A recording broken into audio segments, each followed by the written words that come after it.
The snow fell softly outside our floor-to-ceiling windows, each flake catching the morning light like tiny diamonds suspended in time.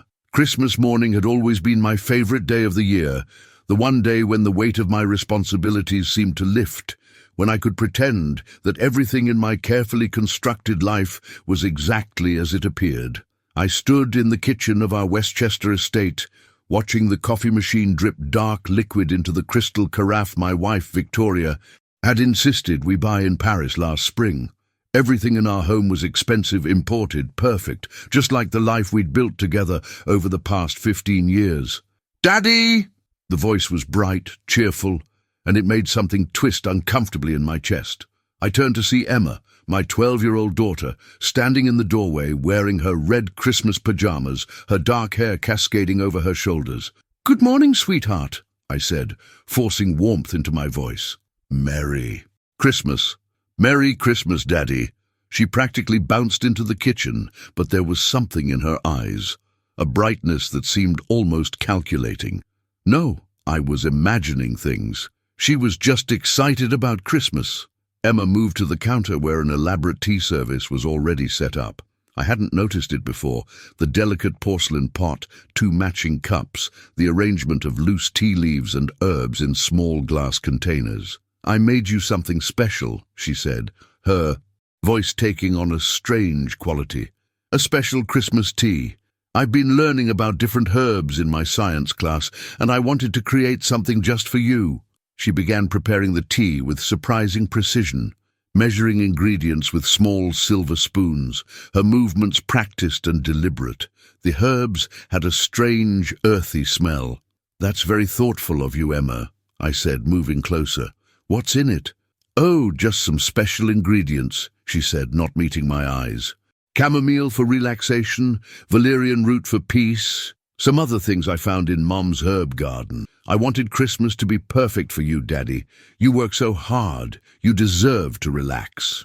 She poured steaming water over the mixture, and an unusual aroma filled the kitchen, sweet and bitter at once. Something about the whole scene felt off. "Where's your mother?"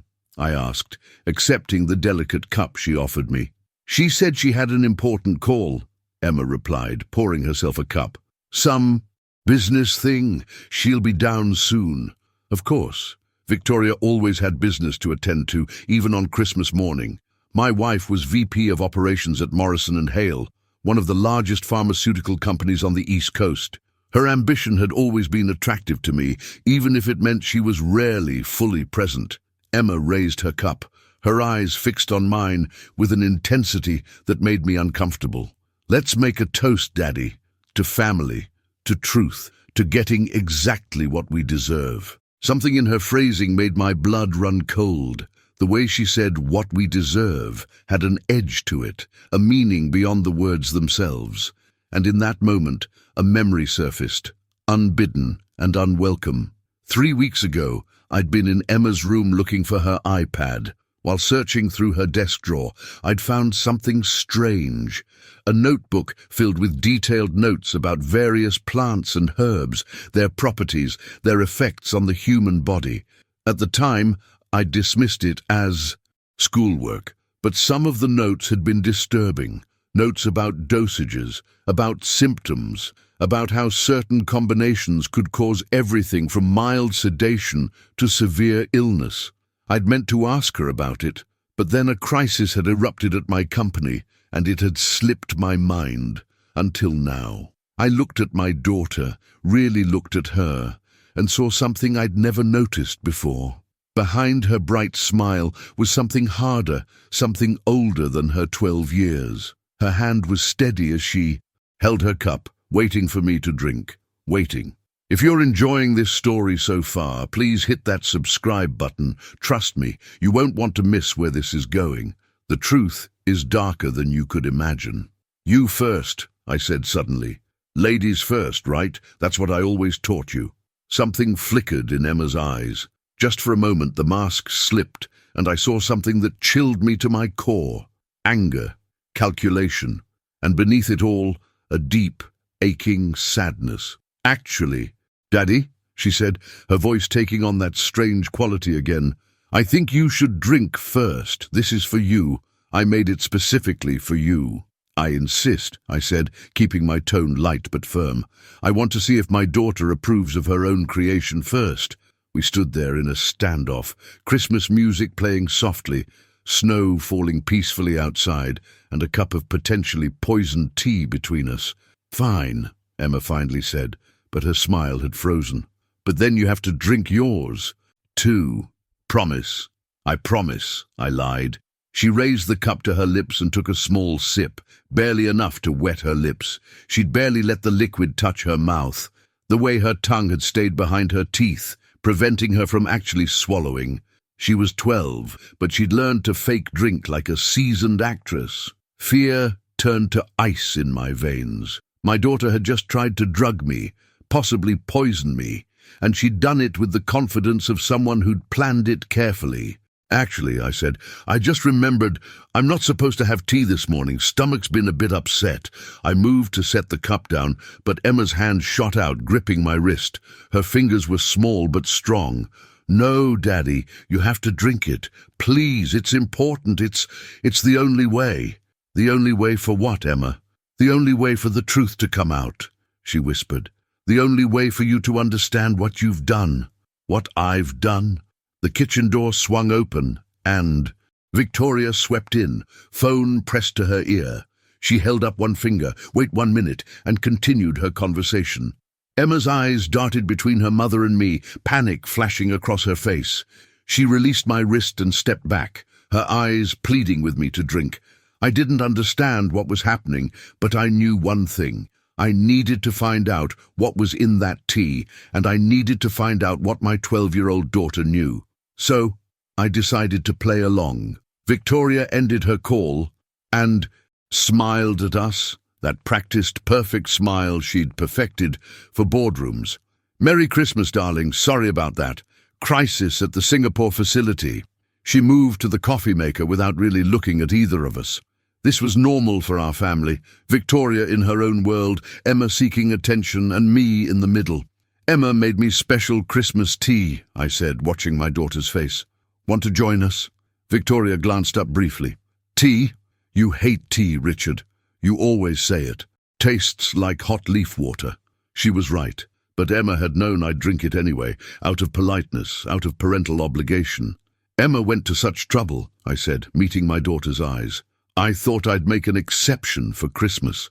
Victoria shrugged, already losing interest. How sweet. I'll stick with coffee. She grabbed her coffee and headed for her home office without another word. The moment her mother left, Emma's entire body deflated. She looked at me with raw desperation. Emma, sweetheart, I said gently, why don't you go check on the presents under the tree? I thought I saw your grandmother's gift arrived last night. Her eyes lit up despite her distress. Really? But Daddy, your tea, I'll drink it right now, I promise. I raised the cup to my lips. You go ahead. She hesitated, torn between ensuring I drank the tea and her curiosity about the gift. Finally, childhood won over, and she hurried out. The moment she was gone, I moved with speed born of adrenaline. I grabbed Emma's cup and my own, comparing them in the light. They looked identical. If she'd drugged one, she'd drugged both, which didn't make sense unless she'd prepared an antidote for herself. I didn't have time to figure it out. I made a split-second decision. I switched the cups. Simple, almost laughably so. I placed my cup where hers had been and hers where mine was. If she came back and insisted I'd drink from what was originally her cup. I heard her footsteps. Returning and quickly positioned myself by the counter, hand wrapped around the cup that had originally been hers. Emma bounded back in, arms full of an enormous box. Daddy! It's... She stopped, her eyes immediately going to the cups. For just a moment, her face went blank, and I watched her eyes track the positions, checking to see if they'd moved. I'd been careful. I'd placed them exactly where they'd been, just switched. Unless she'd memorized which side each cup was on, she'd have no way of knowing. It's a whole set of Jane Austen first editions, she said, her enthusiasm seeming genuine now. That's wonderful, sweetheart. I raised the cup, her original cup, to my lips. Now let me drink this amazing tea you made." Her face brightened. "Perfect! But Daddy, you should drink all of it. Every drop is important." "Every drop is important." I took a small sip. The flavor was unexpectedly pleasant, slightly sweet with a bitter undertone. I swallowed, feeling the warm liquid slide down my throat, and watched Emma's face. She looked satisfied, relieved, and underneath it all, sad in a way that broke something inside me. "Your turn," I said, gesturing to the other cup, originally mine. "We should toast properly. Together." Something flickered across her face. Uncertainty. She looked at the cup, then at me, then back at the cup. I already drank some of mine," she said slowly. "But not much. Come on, Emma. Let's both drink together and toast to family, to truth, to getting what we deserve." I used her exact words back to her. I watched the color drain from her face as realization hit her. She looked at her cup, except it wasn't her cup anymore, and I could see her mind racing. "Daddy, I don't think—" "Emma," my voice was firmer now. "Drink the tea.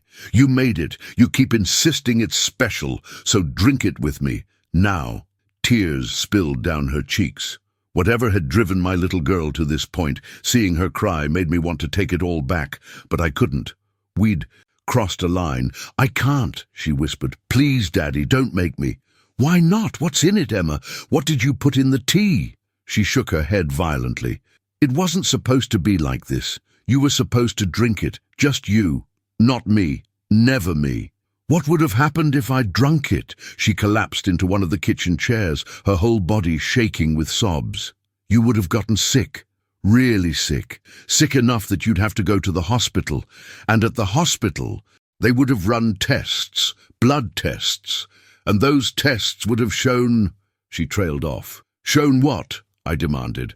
"What would the tests have shown, Emma?" She looked up at me with eyes that seemed centuries older than her 12 years. "They would have shown that you're not my father." The kitchen seemed to tilt. I gripped the counter to steady myself. "What did you just say?" Emma wiped her tears. "You're not my biological father, Richard. You never were. Richard." She'd never called me Richard. It was always Daddy, never with that distance in her voice. "That's not possible," I heard myself say. "I was there when you were born. I held you minutes after you came into this world. You were lied to," she said simply. "Mom lied to you. She's been lying to you for my entire life." I wanted to call her a liar, but something about the way she was looking at me, with pity, with sadness, with knowledge that seemed impossible, made my protests die. "How do you know this?" I asked, my voice barely a whisper. Emma reached into her pajama pocket and pulled out a folded piece of paper. She smoothed it out on the table, and I saw it was a DNA test result. Subject A, Richard Morrison, and Subject B, Emma Morrison. Probability of paternity, 0.0%. The words blurred as I stared at them. My hands trembled as I picked up the paper. "When?" I managed to choke out. 6 months ago, Emma said quietly. "I took one of your used coffee cups and a sample of my hair. I had to know if what I overheard was true." "What you overheard?" Emma's face crumpled. "I heard Mom on the phone late at night. She was crying and telling someone that she'd lived with the lie for 12 years, that it was getting harder every day, that she sometimes wondered if she should tell you the truth." My legs gave out. I sank into the chair across from Emma. 12 years. Emma was 12 years old. "I did another test after that," Emma continued. "I got Mom's DNA too. She is my biological mother.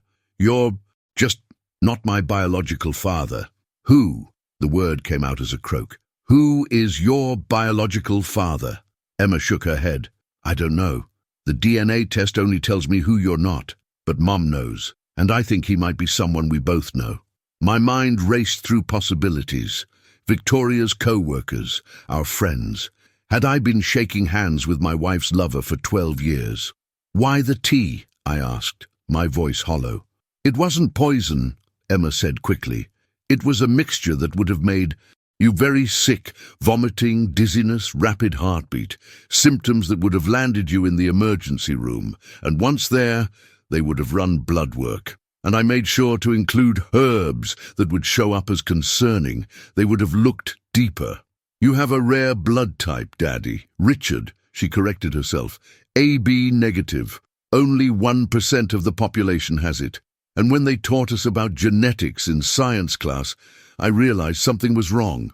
I knew where this was going. My blood type is O positive, Emma continued, and Mom is type A.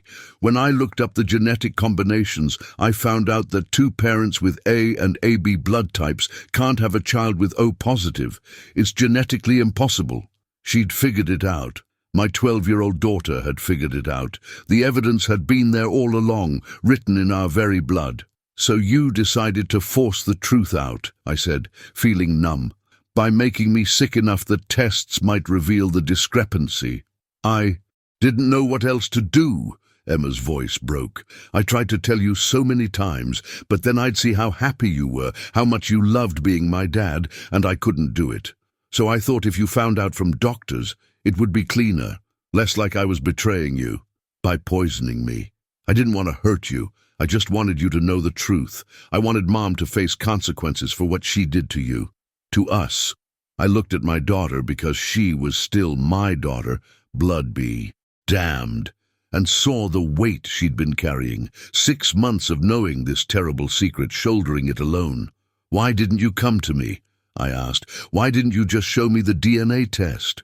Because I was afraid, she whispered. Afraid that once you knew you'd leave, that you'd stop being my dad, that you'd look at me and only see Mom's lie. The sob that escaped my throat surprised both of us. I reached across the table and grabbed her hand. Emma, listen to me very carefully. I don't care what any DNA test says. You are my daughter. You will always be my daughter. Do you understand? She nodded, tears streaming down her face, but I could see the doubt there. But, I continued, my voice hardening, we need to talk to your mother. Right now. We need to know the truth. All of it. Emma's grip tightened. She's going to deny it. She can't deny a DNA test. I stood up, still holding her hand. Come on, we're going to have a very interesting Christmas morning conversation. Before we continue, I want to ask you something. Have you ever discovered a truth that shattered your entire reality? Share your story in the comments below. And if this story is hitting home, please subscribe. We're only getting started. Victoria's home office was her sanctuary, all glass and chrome and expensive minimalism. She sat behind her massive desk, fingers flying across her laptop keyboard. I pushed open the door without knocking. Emma followed close behind. Victoria looked up with annoyance. Richard, I'm in the middle of... She stopped when she saw our faces. What's wrong? You could say that, I replied, my voice surprisingly calm. Emma has something to show you. Emma stepped forward and placed the DNA test results on Victoria's pristine desk. Victoria's eyes scanned the document, and I watched the color drain from her face. Her hands began to shake. Where did you get this? She asked, her voice barely above a whisper. I ordered it 6 months ago, Emma said, her voice stronger now. After I heard you on the phone, after I learned about blood types in school, after I started putting the pieces together. Victoria's eyes snapped to her daughter. You had no right. I had every right. Emma's voice rose. I had a right to know who I am. You took that away from me. You took it away from both of us. Emma, you don't understand? Then make me understand. Emma slammed her hands on the desk. Tell us the truth, Mom. All of it. Right now. Or I swear I'll forward this DNA test to everyone we know. To your company, to Dad's business partners, to everyone. I'd never seen Emma like this. Fierce, uncompromising. And I'd never seen Victoria like this either. Cornered, vulnerable. Victoria, I said quietly. Is it true? She looked at me, and for just a moment I saw something genuine in her eyes. Regret, maybe, or grief. Yes, she whispered. It's true. The words hung in the air, final and irrevocable. Even though I'd already known, hearing Victoria. Admit it made it real. How? My voice was steady, but inside I was screaming. Victoria stood and moved to the window, her back to us. It was before we got married, right before. We'd been engaged for 6 months, and everything was moving so fast. I was drowning in stress, and you were always working, always traveling. I felt alone. So you cheated, I said flatly. I went to a conference in Chicago, she continued. A pharmaceutical industry summit. I met someone there. We talked for hours. It felt like he understood me in a way that... She trailed off. In a way that I didn't, I finished. Victoria turned to face us, tears streaming down her face. It was one night, one stupid, reckless night. And when I came back, I told myself it didn't matter. We got married 2 weeks later, and I convinced myself I could forget it ever happened. Until you found out you were pregnant, Emma said coldly. Victoria nodded. I didn't know for sure. The timing was so close. It could have been Richard's. I told myself it was. I convinced myself the universe wouldn't be so cruel. But you knew, I said. You knew when Emma was born with the wrong blood type. You knew, and you said nothing. What was I supposed to do? Victoria's voice rose. Destroy our marriage. Destroy our family. I made a choice to protect us. You made a choice to lie, Emma corrected, for 12 years. Because I love him, Victoria shouted. Because I loved what we built together. Because you, Emma, were the best thing that ever happened to us. I'm not a thing, Mom, Emma said quietly. And I'm not a mistake. But I am a person who deserves to know where I came from. The three of us stood there in silence, the weight of 12 years of lies settling over us. Who is he? I finally asked. Emma's biological father. Who is he? Victoria's face went pale. Richard, please, it doesn't matter. He doesn't know. Answer the question, Victoria. She closed her eyes. James Carrington. The name hit me like a physical blow. James Carrington, my business partner for the past 10 years, my closest friend, the man who'd been best man at our wedding. No, I heard myself say. He doesn't know, Victoria repeated desperately. I swear, Richard, I never told him. That conference in Chicago, he was there representing his firm. We were both engaged to other people. We were both drunk and stupid. It was a mistake for both of us. Did he marry his fiancée? I asked. Victoria nodded. Sarah. He married Sarah 2 months after our wedding. They've been married for 14 years. They have 2 sons. Emma made a small sound. She had a biological father with his own family, his own children. Half-brothers she'd never met. Does Sarah know? I asked. No. No one knows except us. And it's going to stay that way, Victoria said firmly. You think you have any say in this? I laughed bitterly. You think you get to make decisions about secrets anymore? Victoria stepped toward me. Richard, please. I know I've hurt you, but think about Emma. Think about what this will do to her if it becomes public. Think about James's sons. Think about the company you and James built together. I'm thinking about the fact that my entire life has been a lie, I said quietly. I'm thinking about the fact that my wife and my best friend had an affair that resulted in a child. It wasn't an affair, Victoria insisted. It was one night, before we were married. You were engaged. We were engaged. My voice rose. We'd already combined our finances, started planning our life together. We were committed, and you slept with my best friend. Emma tugged on my sleeve. Daddy, she said softly. What are we going to do? I looked down at my daughter, regardless of genetics, and saw the fear in her eyes. What do you want, Emma? I asked her. This is your life too. What do you want to happen now? She thought for a long moment. I want you to still be my dad, she finally said. I want that. More than anything, but I also want... She looked at Victoria. I want her to pay for what she did. I want there to be consequences. Victoria's face went grey. Emma, please. You don't get to Emma, please me, my daughter said, her voice like ice. You lied to us. You manipulated us. You built our entire family on lies. I'd never been more proud of her, or more heartbroken that she'd had to grow up so fast. Here's what's going to happen, I said, my voice taking on the tone I used in boardrooms. Victoria, you're going to move into the guest house today, right now.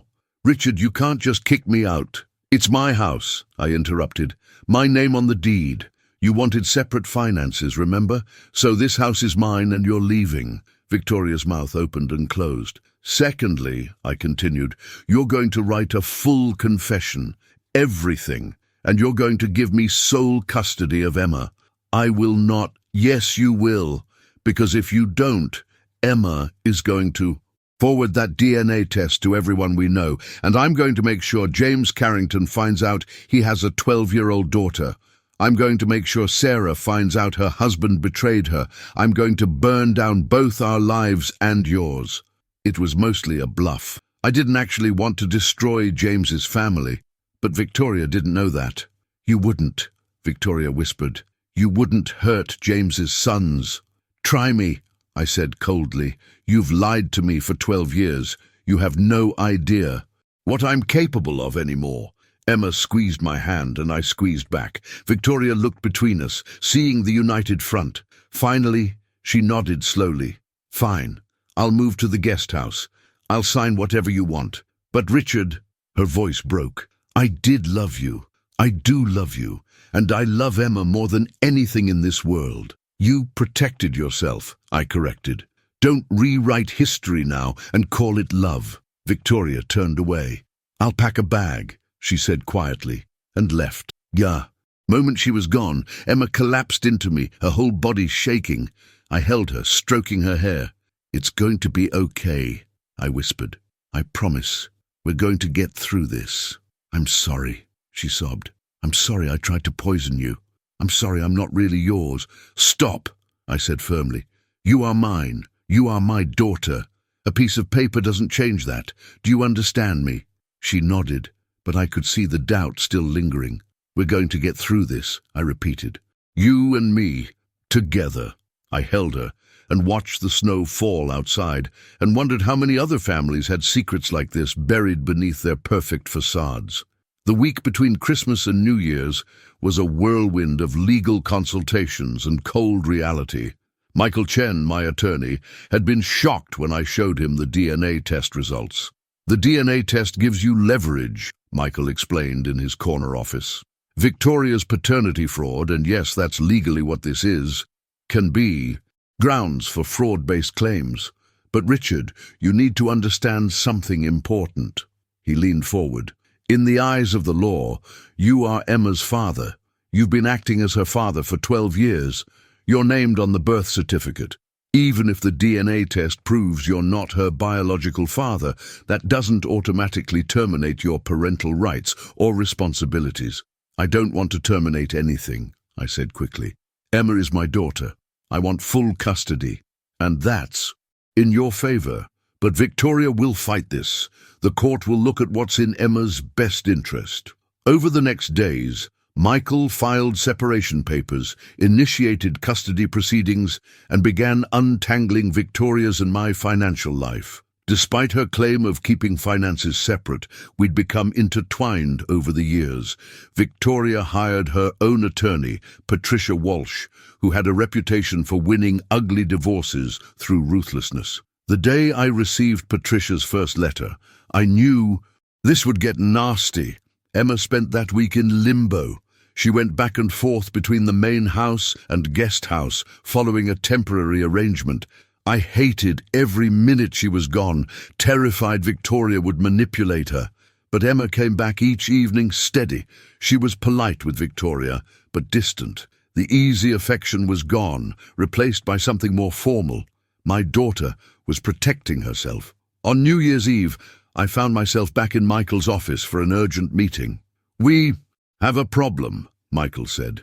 Victoria is seeking full custody of Emma. The words hit me like a punch. On what grounds?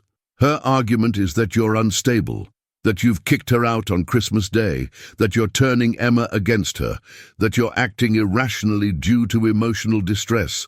That's insane. It's strategy, Michael corrected. The court might see you as being unreasonable. Richard, we need to document everything, show that Emma is thriving in your care, and... Michael hesitated. We consider whether revealing the full truth about James Carrington helps or hurts. What do you mean? If we reveal Emma's biological father is James Carrington, it shows Victoria's depth of deception. It could also bring James into the custody situation, which complicates things. James doesn't know, I said. He has his own family, but he's Emma's biological father. He might have rights. More importantly, if Victoria thinks we're going to expose the affair to James and his wife, it gives us leverage. I thought about James's wife, Sarah. She was kind, gracious, devoted to her sons. Did she deserve to have her marriage destroyed? Let's hold that card, I decided, but let Victoria know we have it, that if she pushes for full custody, we'll bring James into this. Michael nodded. I'll draft a letter, but Richard, prepare for the possibility that this becomes public. Once we start threatening to expose the affair, Victoria might do it first on her own terms. That night, I sat Emma down and explained the situation. So Mom wants to take me away from you, she said. She wants custody, but that doesn't mean she'll get it. We're going to fight this. What about James Carrington? Are you going to tell him? Only if we have to. Only if it's the last option. Emma nodded slowly. If it comes to that, I want to meet him before he finds out from lawyers. If he has to know, I want him to hear it from me. The request surprised me. Are you sure? I've been thinking about it. He deserves to know he has a daughter, and I deserve to know if he's someone I want in my life. The maturity astounded me. At 12, she was already weighing the value of connection against the risk of pain. Okay, I agreed. If it comes to that, you'll meet him first, I promise. I need to pause and ask you something. If you were in Emma's position, would you want to meet your biological father? Share your thoughts in the comments, and please subscribe if you haven't already.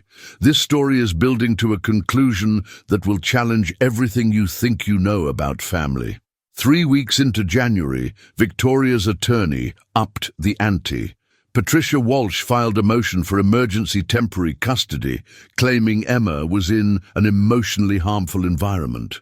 The motion was based on a technicality.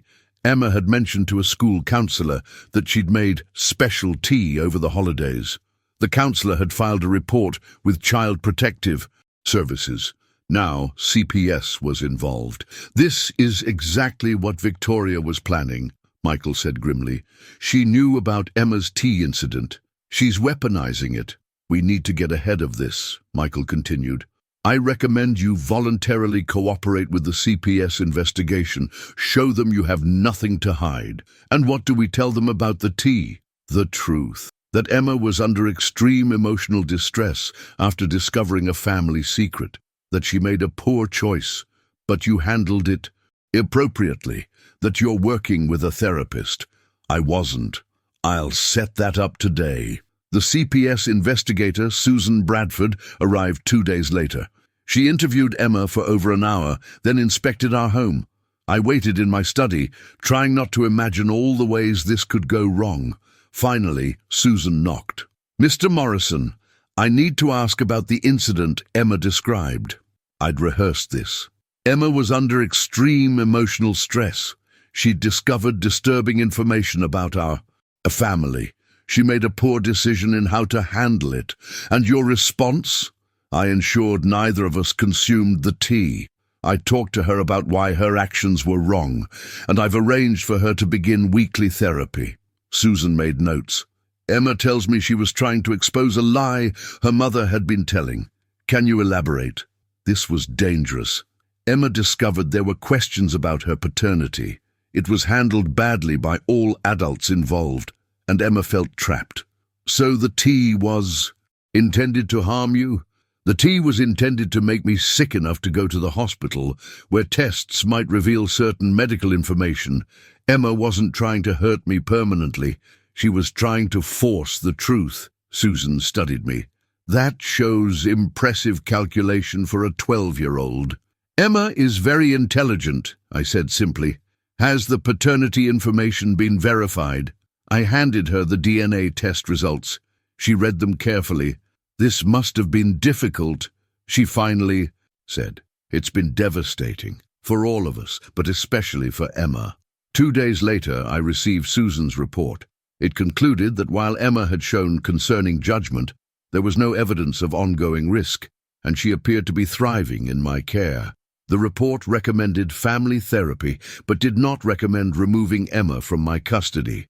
Patricia Walsh immediately filed an objection, demanding a full hearing. "She's not going to let this go," Michael warned, "which means we need to seriously consider our nuclear option."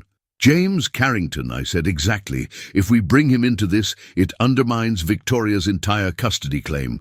I thought about it for a long time. Then I made a decision. "Set up a meeting," I said, "with James. I'll tell him myself." I'd rehearsed the conversation 1,000 times, but when James Carrington walked into the private room I'd reserved at our club, all my words evaporated. James looked good, tall, athletic, with easy confidence. He was wearing golf clothes. "Richard," he said warmly, shaking my hand. "Good to see you. Victoria mentioned you two were going through some stuff, but she was vague." Of course Victoria had gotten to him first. "Sit down, James," I said. "We need to talk, and you're not going to like what I have to say." His smile faded. "Okay, what's going on?" I pulled out my folder, copies of the DNA test, timeline of events, even a photo of Emma. 14 years ago, I began. "You went to a pharmaceutical conference in Chicago. Do you remember?" James's face went blank. "Richard, what is this about? Do you remember meeting someone there? Someone who was also engaged, also looking for an escape?" I watched the color drain. "Jesus Christ," he whispered. "Victoria told you." So he did remember. "She didn't tell me," I said. "My daughter figured it out. Our daughter, yours and Victoria's." James stood so fast his chair fell backward. "No, that's not possible. Victoria said she was on birth control. Apparently there was a way," I said coldly, sliding the DNA test across. "Emma is 12 years old, James. She has your genetics. She's yours." James picked up the test with shaking hands. I watched him read it, watched reality sink in. "I have a daughter," he said, barely audible. "You do, and she wants to meet you." His eyes snapped up. "Emma knows? She knows I'm her biological father?" "Yes. She figured it out 6 months ago. She's the one who did the DNA test, and now she's caught in a custody battle where her mother is trying to use your existence against me." James sank back. "Sarah," he muttered. "Oh God, Sarah, the boys. This is going to destroy everything." "Yes," I agreed. "That's why I wanted to tell you face to face before it becomes public record in a custody hearing." "Public record?" James's voice rose in panic. "Richard, you can't make this public. My marriage, my family. I don't have a choice.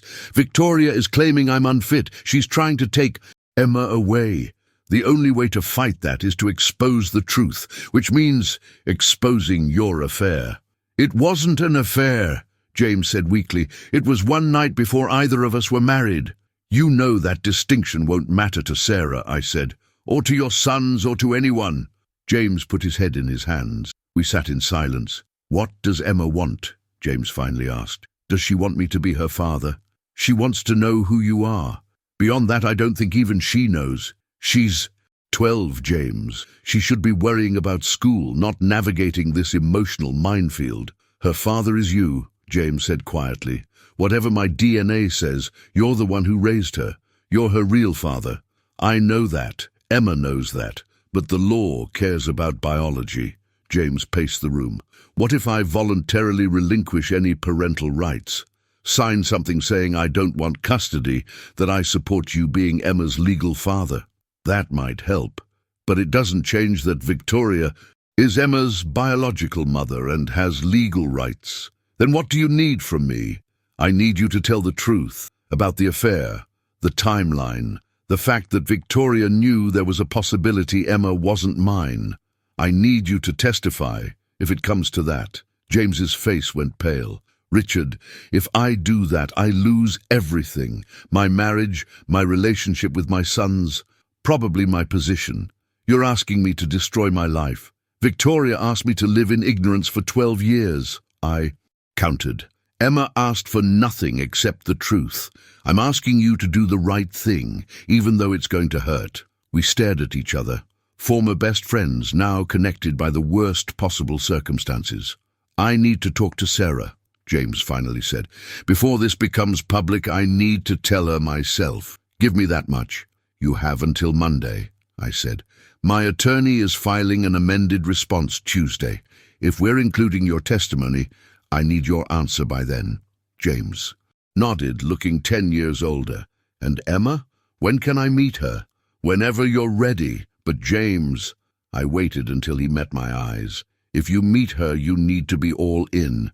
You can't do this halfway. She's already dealing with enough abandonment. I won't let you add to it. I understand, James said quietly. He gathered the papers and walked to the door. Before leaving, he turned back. Richard, for what it's worth, I'm sorry. If I could go back, we all wish we could, I interrupted. But we can't.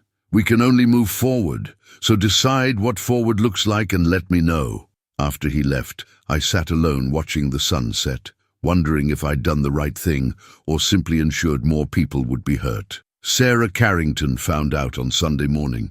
I know because she called me at 7 a.m., her voice shaking with rage and tears. How long have you known? She demanded. About a month, I admitted. James told you. He came home last night and told me everything. About Chicago. About the conference. About... She couldn't finish. My sons are upstairs sleeping, unaware that their father betrayed me, that they have a half-sister, that our entire marriage has been built on lies. I'm sorry, Sarah. Are you? Because James says you're planning to make this all public, to drag our family through the mud. I don't want to hurt you or your sons, I said carefully, but I won't lose my daughter because Victoria is trying to rewrite history. Emma, Sarah repeated. That's her name. Your daughter. His daughter. Her voice broke. God, I sound insane even saying that.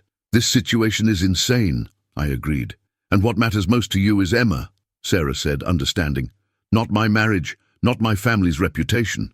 What matters most to me is my daughter, I confirmed. Just like what matters most to you is your sons. Sarah was quiet. Then, I want to meet her. Emma. If she's James's daughter, if this is all going to become public anyway, I want to meet her. Before the lawyers and press get involved. That's unexpected. I have sons, Sarah continued. They're going to find out they have a half-sister. They're going to have questions. I need to be able to tell them something true, something real, not just tabloid gossip, so I want to meet her, see what kind of person she is. I thought about Emma. Let me talk to Emma. It's her choice. Fair enough, Sarah said, and hung up. I found Emma in her room, reading Pride and Prejudice. She looked up when I entered. Something happened, she stated. James told his wife, and now Sarah wants to meet you. Emma set down her book. Both of them, together. I think separately, at least at first. Emma, you don't have to do this. You don't owe them anything. But I want to, she said. I need to know who he is, who they are. We arranged the meeting for Monday afternoon at a private room at a hotel restaurant. James and Sarah would be there. Emma and I would be there. Victoria was deliberately excluded. When we walked into that room and I saw James and Sarah standing there, the tension was palpable. Sarah looked polished but strained. James looked like he hadn't slept. Emma held my hand tightly. She dressed carefully. Not too casual, not too formal, her dark hair pulled back. She looked young and vulnerable. Emma, James said, his voice rough, it's good to finally meet you, officially, because they had met before. At company events at the country club, they'd crossed paths dozens of times, never knowing. Hi, Emma said quietly. She studied James's face, cataloguing the similarities, the shape of his eyes, the way he held himself. Sarah stepped forward and extended her hand. Hello, Emma. I'm Sarah. I know, Emma said, shaking her hand. I've seen pictures. You have 2 sons, right? Henry and David. That's right, Sarah said, her voice catching. They're 14 and 11. Not so different from your age. My half-brothers, Emma said, testing the words. That's weird to think about. It's very weird, Sarah agreed. But here we are. We all sat down, an awkward semicircle of people bound together by secrets and lies. Finally, Emma broke the silence. I need you to understand something, she said. looking at James. "Richard is my father, the man who raised me, who loves me. That's never going to change." James nodded. "I understand. I'm not trying to replace him." "Good," Emma said, "because you couldn't even if you tried." She paused. "But I also need to know, if you'd known about me, what would you have done? Would you have wanted to be my father?" It was a devastating question. James looked at Sarah, who looked away. "I don't know," James said honestly. "I want to say yes, but the truth is, I was about to marry Sarah. We had plans. If Victoria had told me, I don't know what choice I would have made. And that uncertainty, Emma, that's something I'll have to live with." Emma nodded, absorbing this. "At least you're honest." "I owe you." "Honesty," James said. "What about your sons?" Emma asked Sarah. "Are you going to tell them about me?" Sarah's composure cracked. "I don't know yet. This is all very fresh, very painful." "Questions like, did Dad cheat on you?" Emma said bluntly. "Emma," I said warningly, but she continued, "because that's what everyone's going to think. That's the story that's going to come out. That James Carrington had an affair with Victoria Morrison, and I'm the evidence. That's going to follow all of us. Forever." The adults exchanged uncomfortable glances. Emma had cut through all the social niceties to identify the core problem. "You're right," Sarah said finally. "That's the narrative people will create. No amount of explaining that it was before the marriages will matter. So what do we do about it?" Emma asked. James spoke first. "I talked to my attorney this morning," he said, pulling out a document. "I've prepared a statement. It acknowledges Emma is my biological daughter, confirms the timeline, and states I have no interest in pursuing custody. It supports Richard's petition for full legal custody." He slid the papers across. I scanned them, exactly what Michael had said we needed. "In addition," James continued, "I've prepared statements for Henry and David, age-appropriate explanations that they have a half-sister, that their mother and I are working through this together, and that none of this is Emma's fault." "You're telling them," Sarah said. "We're telling them," James corrected, reaching for his wife's hand. "Together. They deserve the truth, and Emma deserves to have her brothers know she exists." Sarah's eyes filled with tears, but she nodded. "You're right. I hate it, but you're right." "There's one more thing," James said, looking at Emma. "My statement includes an offer. I'd like to establish a trust fund for you, for college, for your future. I know money can't make up for not being there, but I can at least make sure you're taken care of."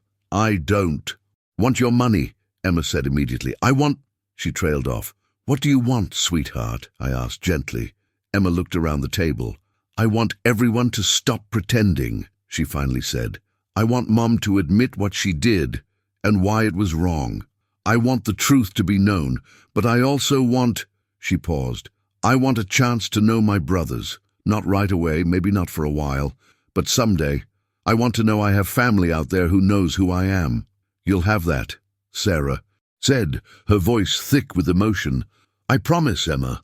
Whatever happens between James and me, I won't keep you from knowing Henry and David.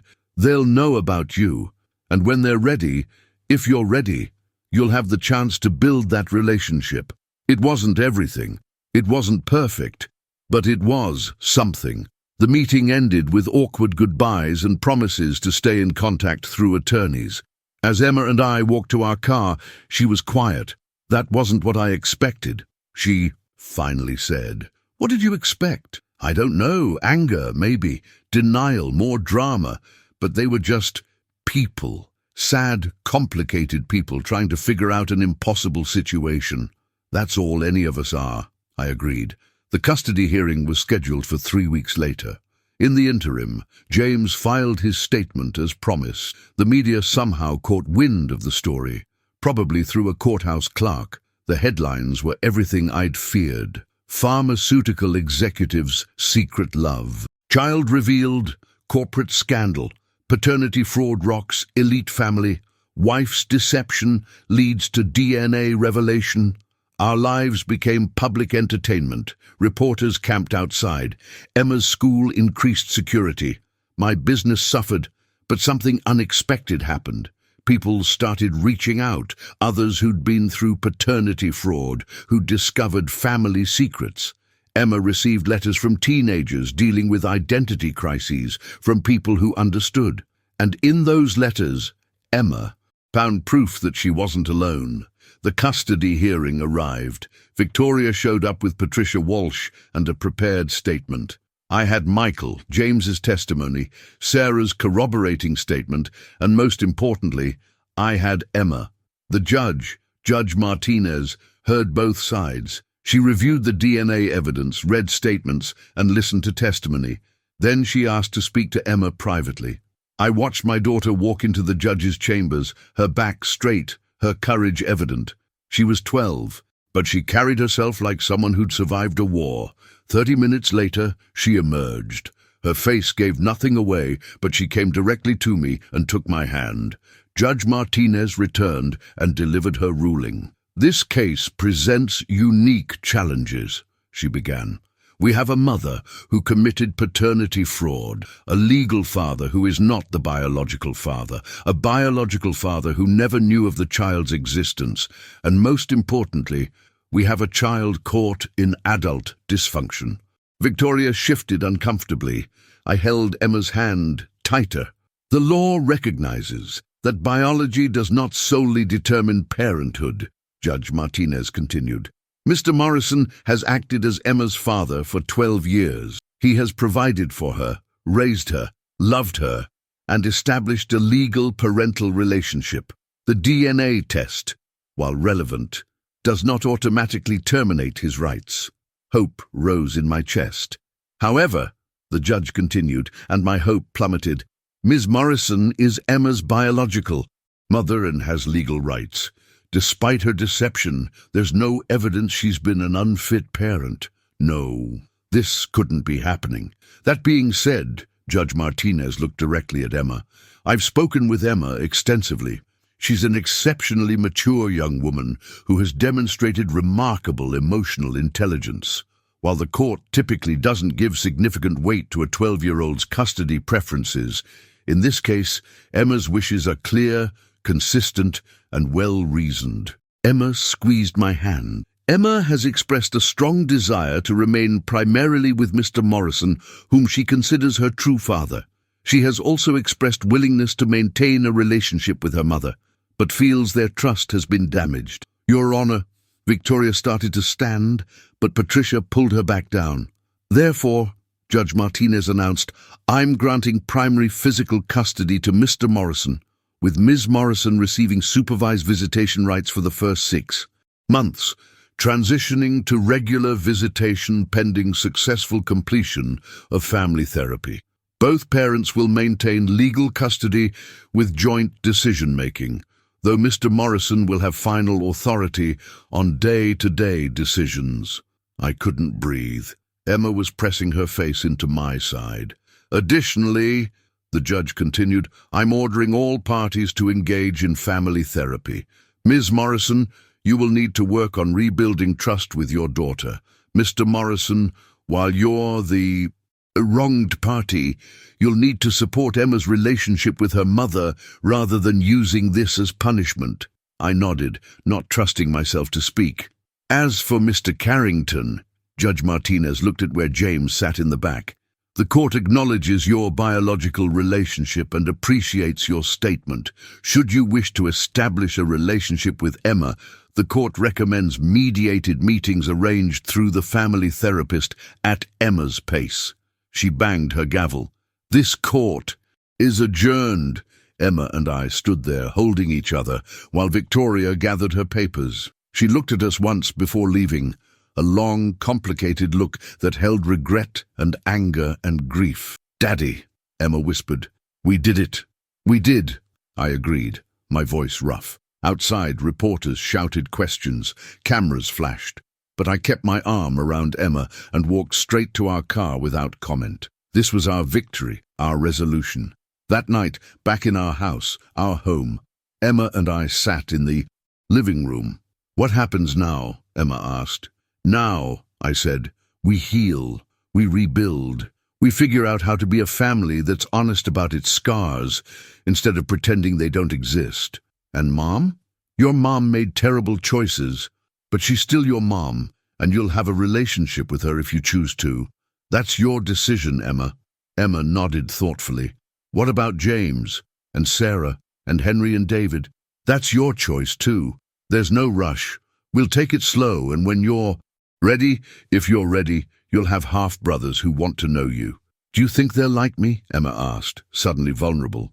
They'll love you, I said with certainty. How could they not? Epilogue. 6 months later. The doorbell rang on a Saturday afternoon in July. I answered to find Henry and David Carrington standing on our porch, accompanied by Sarah. The boys looked nervous. Henry trying to appear confident, while David hid behind his mother. Emma had spent months preparing for this moment. Therapy sessions, letters exchanged through Sarah, careful planning. Hi, Henry said, his voice cracking. I'm Henry. This is David. I'm Emma, my daughter said. Do you guys want to come in? I thought we could play video games or something. It was awkward at first. The boys didn't know how to act. Emma tried too hard to seem cool. Sarah and I made stilted small talk in the kitchen while keeping one eye on the kids. But then David said something about a game he was playing, and Emma lit up because she played the same one. Henry joined in, and suddenly they were talking over each other, excited and animated and just kids, being kids together. Thank you, Sarah said quietly, watching them, for giving them this chance, for not punishing them for their father's mistakes. They're innocent, I said. Just like Emma. They deserve the chance to be siblings. Have you heard from Victoria? Sarah asked. She comes for supervised visits twice a week. It's getting better. Slowly. Emma's therapist says they're making progress. And James. I thought about my former best friend. We'd sold the company. Too much bad blood. James had sent Emma birthday presents and occasional letters, but he hadn't asked to see her. He's trying to rebuild his marriage to you, I said. That seems like the right priority. Sarah smiled sadly. We're in therapy, taking it day by day. Some days I think we'll make it. Other days, she shrugged. In the living room, the 3 kids were laughing. Emma was teaching her brothers a complicated game combo, her face animated and happy. She looks like him, Sarah said. When she smiles like that, she has her own smile, I corrected gently. She's her own person. Sarah nodded. We watched the kids, 2 adults trying to salvage something good from the wreckage. As the afternoon wore on, and the Carrington boys prepared to leave, Henry paused at the door. Emma, can we do this again? Sometime soon. Emma looked at me, and I nodded. Encouragingly. Yeah, she said. I'd like that. I'd really like that. After they left, Emma and I cleaned up together, falling into our comfortable routine. Today was good, she said. It was, I agreed. Daddy, she paused. Thank you. For fighting for me, for not giving up when it got hard, for still being my dad even after you found out the truth. I pulled her into a hug. Emma, you are my daughter. You always will be. DNA, blood, biology. None of that matters as much as love, as choice, as showing up every day and choosing to be family. She hugged me back tightly. I'm glad I'm yours. I'm glad you're mine too, I whispered. Outside, the sun was setting, painting everything in gold and amber light. Inside, we were finally at peace, not because we'd forgotten, not because we'd pretended the pain didn't exist, but because we'd faced the truth together and survived it. Some families are born, some families are chosen, and some families are forged in fire, tested by betrayal, and come out stronger on the other side. We were that last kind, and I wouldn't have it any other way. Final message. This story, dark as it is, carries a message of hope. Emma and Richard's journey shows us that family isn't just about blood. It's about love, commitment, and showing up even when the truth is painful. If this story resonated with you, if you've been through something similar, or if you know someone who needs to hear this message, share it. Let them know they're not alone. If this story moved you, please like this video, subscribe to our channel, and share it with someone who needs to hear it. Your support helps us create more content like this. Stories that don't shy away from life's complexities, but show us how to navigate them with courage and grace. What did you think of this story? Have you experienced family secrets that changed everything? Share your thoughts in the comments below. And remember, the truth may hurt, but it also sets us free. Thank you for listening. Until next time, be kind to yourself and others, and never stop seeking the truth.